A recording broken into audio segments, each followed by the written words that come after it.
Hey, welcome to the download. What'll it be?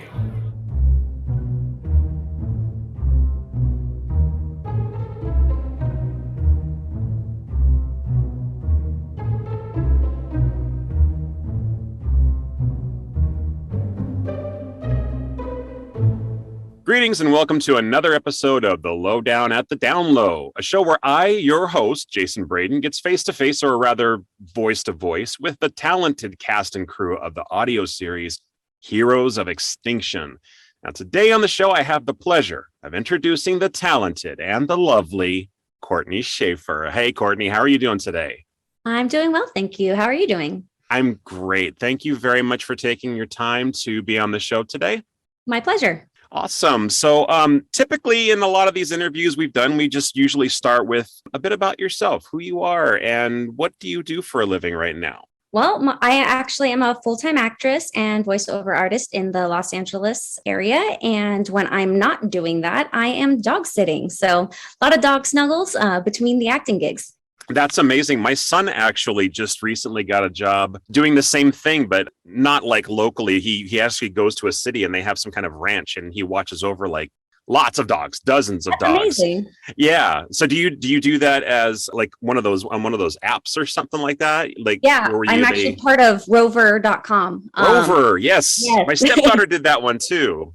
It's a lot of fun. It basically pays the bills when I'm between gigs. So it's kind of wonderful. And I would do it for free, but can't afford to. So no, yeah, everybody's got to have a side hustle. I'm actually kind of working on my side hustle right now. It's part of what I'm doing right now. So have you always lived in Southern California? I mean, are you like actually in LA or like in the Hollywood area? I'm not going to get specific about where you live, but I am on the outside of LA. I'm actually in what they call Van Nuys, which is a pretty big city around here. But if you're not familiar with it, it's close to the 101 freeway, which is considered the Hollywood freeway. So I'm really right off of the main highway, just kind of a little bit more removed from the hustle and bustle of real LA traffic, so to speak. But I mean, there's traffic everywhere here. Don't get me wrong. But no, I have not always lived here. I actually moved here in 2018 in pursuit of acting and all of that from the San Francisco Bay Area. So been a California girl all my life, but not always an LA girl. Yeah, well, I can kind of tell that you're becoming more of an LA person because when you said the name of the freeway, it wasn't just 101, it was the 101. The 101. Yeah, right. It's the 5, it's the 10, it's the 20, it's the 101, it's the 405. Everything is the. Up here in the Bay Area, where I still live, just for those who are confused about what's going on right now, we just say the numbers and that's it. It's just 101, it's 280, it's 880. Yep. And I always joke around with people that when I go back home for visits, I'm like, somewhere along the 5, it turns into 5. Like, I don't know if it's Bakersfield or where, but somewhere along the line, it just all of a sudden you're somewhere in the middle of all the dead farms and water trenches, right? The farmlands. Yeah. Yes. So when you moved down here, was it with the goal of trying to get into the acting scene or voice acting or whatever it is that you're currently pursuing right now? Yeah, I had been establishing myself in the San Francisco Bay Area and actually had been booking a few roles pretty consistently, I would say. The only problem I was foreseeing is that there just wasn't enough industry work. There was a lot of industrial things up there, and I wasn't getting the kind of work that I wanted, which is more film, TV, that kind of stuff. And I just realized that if I was really going to make a go of it, LA was the place to be. So I packed up what little I had and decided I needed to move into my own apartment. And here we are. Well, fantastic. And a lot of people don't have the courage to get up and go and change their life and where they live to be able to pursue something like that. And I can only assume that you are younger than me. I don't want to talk about age, but it took me until I was 50 years old to realize, you know what, I don't really want to keep doing what I'm doing for the rest of my life, or at least until I retire. So I'm going to start doing things a little bit different myself. Now, I'm not going to move down to LA, not yet. That is the goal, but my only goal for doing that is to be closer to Disneyland, selfishly. I'm definitely closer to Disneyland than you are, that is for sure. Yes, you are, but I am still an annual pass holder, and I have until October to try to make a few more visits if I can. But yeah, I mean, it's not easy. It's not easy to pick up and move like that for something you truly believe in. Now, did you have a lot of people supporting you for this, or were they thinking? Were there some saying maybe like, "Oh, you're crazy. You're never gonna make it." Not so much crazy, but I definitely had to remind myself, and also kind of just like the question that I kept getting asked over and over again was like, how much time are you going to give it? How much are you really going to put into this? And I have to say that the time thing is not an issue for me. I'm going to put in as much effort until I don't love it anymore. And I can't put a number on that. So that being said, it's like I might be here 10 years, I might be here 20 years, I might be here the rest of my life whenever I decide that I've given it enough of a shot. Yeah, that's great. I encourage everybody to do stuff like that. I mean, I've always encouraged my kids to pursue their dreams and do what makes them happy. I mean, and that seems like you're really following that path and doing what makes you happy. So, Jerry Cornell, producer, director, Andrew Nelson, also director. How did you meet them? Well, it's actually a really funny story. My ex-husband actually wrote a book about Disneyland, and he met Jerry, our main producer, at MouseCon in 2015. And I guess they were talking about this story that Jerry had been, spitballing about, probably not in 2015, because I don't think it's been in the works that long, but at some point in their friendship. And my name was dropped that I like to do voices and that I'm an actress. And Jerry was like, okay, well, let's meet her and get all that. And my ex and I are on really good terms. So it wasn't a long conversation. It was, do you want to be in this? Yes. Let's meet Jerry. Yes. Then one thing led to another. And it was just kind of a wonderful, real easy experience going forward. And it's been like family ever since. Yeah. And I've mentioned this in prior interviews as well, that it's really been amazing how it's just really been word of mouth, how we've met all of these people and through conventions, and then one person knowing another person saying, oh, I think this person would be great for this character, or they'd be great for the show in general. And then they pick a character for them. Yeah. It's been an amazing, it's just everything seems to have fallen to place perfectly. Yeah. And I mean, I even did that with two of the characters. I had brought in two people of my own. So it's like you said, exactly like that. It's very collaborative. So I think he would probably be mad at me if I didn't ask who your ex-husband is, because he is in the show as well. Why don't you go ahead and give us a little bit of info about him? My ex-husband, Joshua Schaefer, is Heroes of Extinction, the marketing manager. He does lend his voice to a few of the characters interspersed throughout the series. So yeah, I believe he plays a lizard mutant at one point and did an amazing job too. He's a great monster.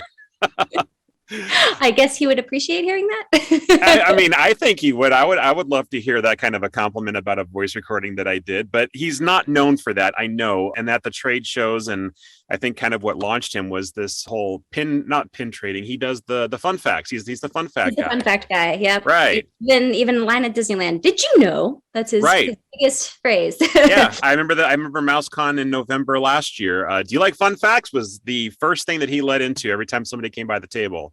Yep. Let's talk a little bit about the character that you play. What is her name? I play the character of Spectara, and she is Heroes of Extinction big bad in a few words. I don't know, like there's something about her character that just, it's a dream come true for me. I know that it's going to sound really funny because I've always wanted to voice an evil villain. And it's kind of fun almost going against the grain, because when people meet me, when they talk to me, they know I'm bubbly and I've got a hard time not talking when there's silence. And so getting to actually be more intense and calculated is a really fun experience. And I would say the thing that I kind of share with Spectara, we both like to have a certain amount of control over situations, but she's much better at it than I am. So this is a show about superheroes, and even the villains have powers as well. Without giving too much away, are you able to say what Spectara can do? I think it's one of those really cool gifts that not every superhero, you wouldn't expect in a superhero necessarily, or a supervillain, because everybody wants to be able to fly or be, like some superpower. We think of something that's physical, and Spectara isn't just of the physical sense. So. And I appreciate that description, because you and I both know if we say too much, it's going to give too much away about the story, and you're going to have to wait a little bit longer for that, fans. Sorry. Did you have any sort of inspiration for the character? I mean, I know you said you've always wanted to play a villain because you're more light and you're bubbly and things like that, but has there ever been a Disney villain or just a bad guy in general that you've been like, oh, I really want to sound something like this with maybe a twist of this other character? Actually, the closest I can think of is that when I was doing a specific scene, I was actually trying to think of what would be a mix of creepy yet serene. So for me, it was trying to tap into that. And the closest I kept getting to, believe it or not, was Lord Voldemort from Harry Potter. And I think it's just because for some reason, even though he is creepy, his voice also has a bit of a calming effect in that weird way. So that was, I guess, a bit of an inspiration. It wasn't trying to sound like him, but it was using that feeling, that wanting to evoke that emotion and get you to feel that. I think it's more of like a confidence. Like, I know I'm bad, but I'm good at being bad. Absolutely. And that's how I'm going to speak, is I'm going to be in command. I'm going to dominate everything that I do because I know what I'm doing and I know it's going to work and I know you're going down. And that kind of confidence, I think, is what makes super villains super scary, is that you start believing them and you're like, how are the good guys going to win in this one? The whole thing about a supervillain is that they're the hero of their own story. You know, if she didn't believe that what she was doing was for the greater good, she wouldn't be a very good bad guy. We wouldn't care about her. Yeah. So I definitely try to make sure that when I'm saying these things, it's because Spectara believes that this is for her greater good. Her greater good is the good of the show, not these other characters. So I'm the hero of this story. Sorry, guys. I think there's a lot of other people that would disagree with you, but potato, it's all a matter of perspective, I guess. I know some people like to root for the bad guys, but just wait for the spinoff. Yeah. Well, yes. And I believe, we're not going to get too far into that, but I don't think this is the last time that we've heard of Heroes of Extinction. So that's all I'm going to say. Okay. So do you have any sort of like a favorite superhero? I mean, are you a fan of superhero movies or comics, like the Marvel universe, DC universe, anything like that? I'm definitely more of a Marvel girl myself. I've always been partial to the X-Men for some reason. And I think it's probably because for whatever reason, they always seem like more the outsiders. I mean, yes, there's the coming of age stories. There's all those kind of superhero backstories, but these guys were born different. And I think that that's what makes the connection to me feel more complete, is the fact that I have always felt like an outsider in my family. I feel like the black sheep. So even though I don't have a superpower, I definitely feel that connection to those characters, is that they feel very different and almost ashamed of who they are in their environment. And then as soon as they get into the world of the X-Men, they can flourish and be exactly who they were supposed to be. So that's a fantastic answer. Yeah, because I'm sure there's been a lot of people that have felt that way, where there, obviously no superpowers, but it's hard to live in a society where people, make fun of you or shun you for, the way you look, the way you dress, things like, and it wasn't just like that when we were in school or anything like that, because I don't know about when you grew up, but when I grew up, kids are mean. Kids are always mean. Yeah, and they have no filters and they just kind of let everything else fly. I mean, granted, not all kids are like this, but society in general has that bad side to it that can turn good kids into something that they're really not. And it's tough to be able to grow up in an environment like that where they have to make the right decisions. Mm-hmm.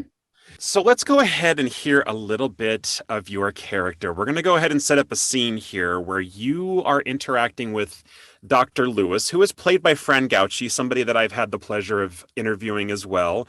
Can you kind of give us a little? Yeah, she is amazing. And if you guys haven't listened to her interview, please do.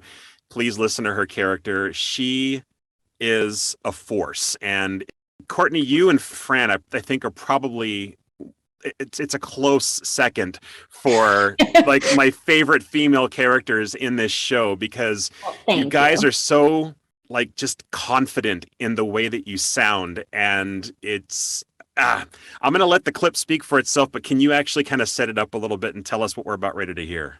Well, without giving too much of it away, I do want to say that this scene is one of those that is commanding. It is the first time that we get to meet Spectara. And I think it's chilling, and it's because of the type of interaction it is. And that's basically all I can say, is that it's the first time we see her, and you definitely get a sense of her presence immediately, and it is commanding. Yeah, and I don't think I've actually heard this particular scene myself. I've heard us do it in the table reads, and Ah, it's something else to be able to hear the interaction between the two, and even reading it back, it's kind of chilling. But I'm going to go ahead and let the scene speak for itself. Let's go ahead and roll the clip, and let's see what you're talking about. What's happening to me? Who are you? Oh, you don't want my help? Fine. Enjoy your evening. The smooth voice fades away, and the searing pain nearly splits Dr. Lewis in two. She falls back and closes her eyes. No, no! Come back! Help me! The pain subsides as the hypnotic voice returns. Very well. I'll take away your pain, and in return, you must provide me a favor. Do we have a deal? Anything. You have my word. The pain is instantly diminished, and Dr. Lewis is left gasping for breath. Tears are streaming down her eyes, and she presses her fingers against her eyelids before pushing herself up to sitting and leaning against the nearest wall. Oh, thank you. And now, the favor. Oh wow, that was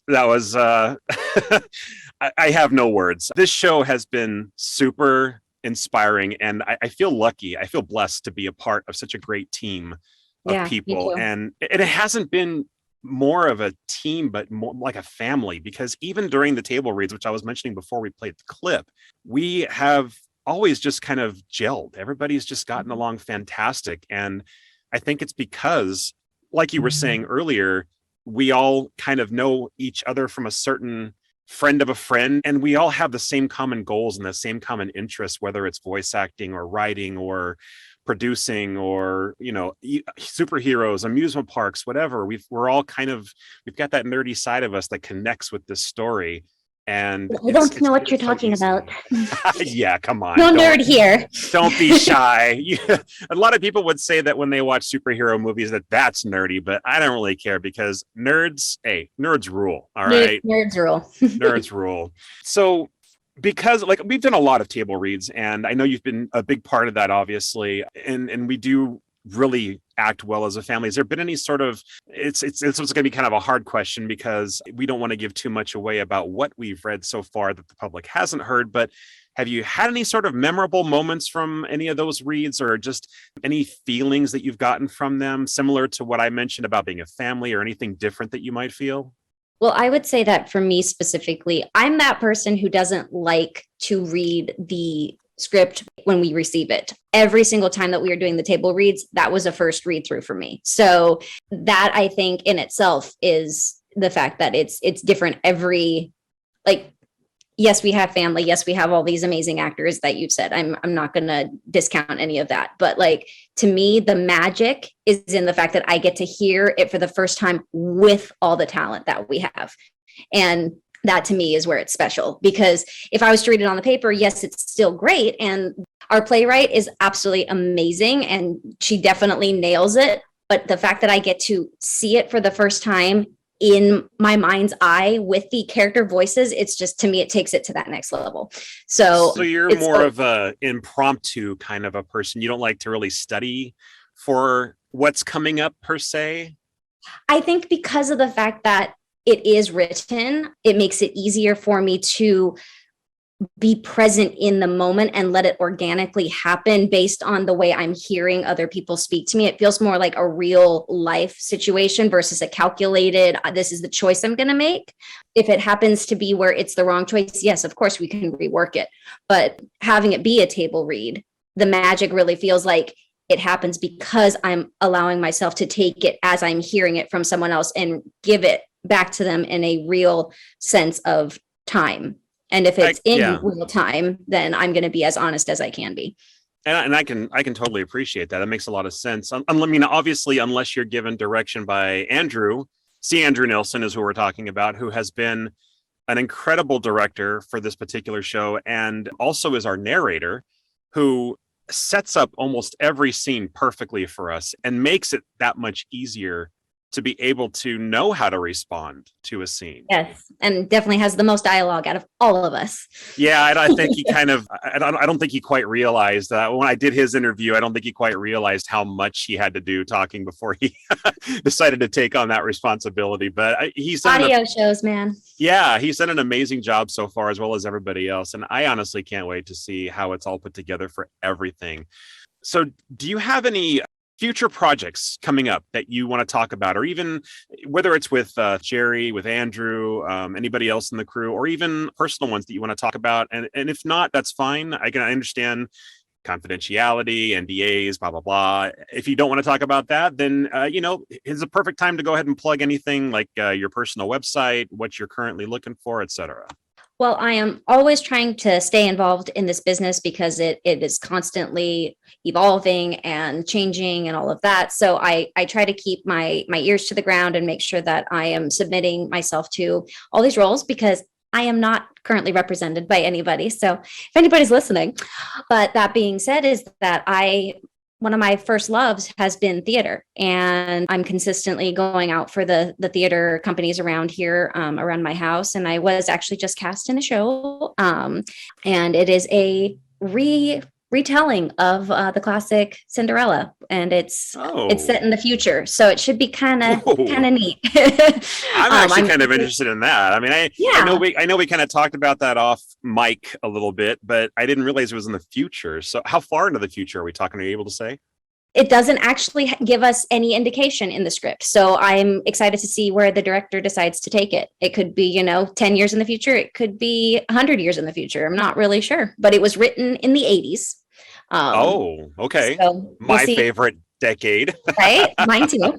We'll see where they end up taking it, but I'm very excited to see what happens with it. I'm very excited about that one. But like I said, I'm always auditioning for things around here. So after that, who knows? But I've got a lot of things, at least, that I've got my eye on.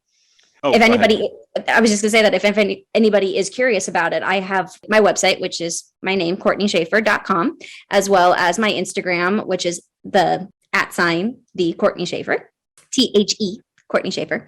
And you can all keep an eye there, because I'll be posting stuff that I'm working on. And Courtney is with EY at the end, correct? Yes. And Shaffer is SHAFFER, no C. That's correct. For those who are looking to stalk her after the end of this recording. But please, all joking aside, guys, you got to listen to her. I mean, you heard the clip. Listen to the rest of the episodes. Amazing talent here. Courtney, it's been a super honor and a pleasure to have you on the show today. Do you think that if you were approached for any future shows with Jerry or anybody else, that you would consider doing another role? Oh, absolutely. I absolutely love the vibe that I get from everybody. And like I said, I'm always looking for other projects, especially voiceover. That seems to be where my best match is, I would say, like in this career path, it feels like it's the most natural fit. So. All right. That's great to hear. I'm happy to hear. I mean, I would love to work with you on another project again. I didn't really have a lot in this particular series. I had some few characters and a primary character, Chuck the Bartender, very, very popular amongst all the cast and crew. And the reason for this show. And he's got a little bit of a role in some upcoming projects as well that I'm not going to get too much into, but awesome. This isn't the last time that we've heard from Chuck as well. But I really hope to work with you again in the future, because you're just so easy to get along with, and you're super friendly. And like you even said about yourself, your personality, super bubbly, super happy. Well, and likewise. Thank you so much. And this has been such a pleasure and an honor to talk to you. Thanks again for being here. Thank you, Jason. Absolutely. Well, that's about all we have for today, guys. I'd like to once again thank Courtney for being my guest on today's show. It's been a genuine pleasure. Thanks for listening, everybody. This is not the last episode. Stay tuned for another Lowdown at the Down Low coming up soon. Take care.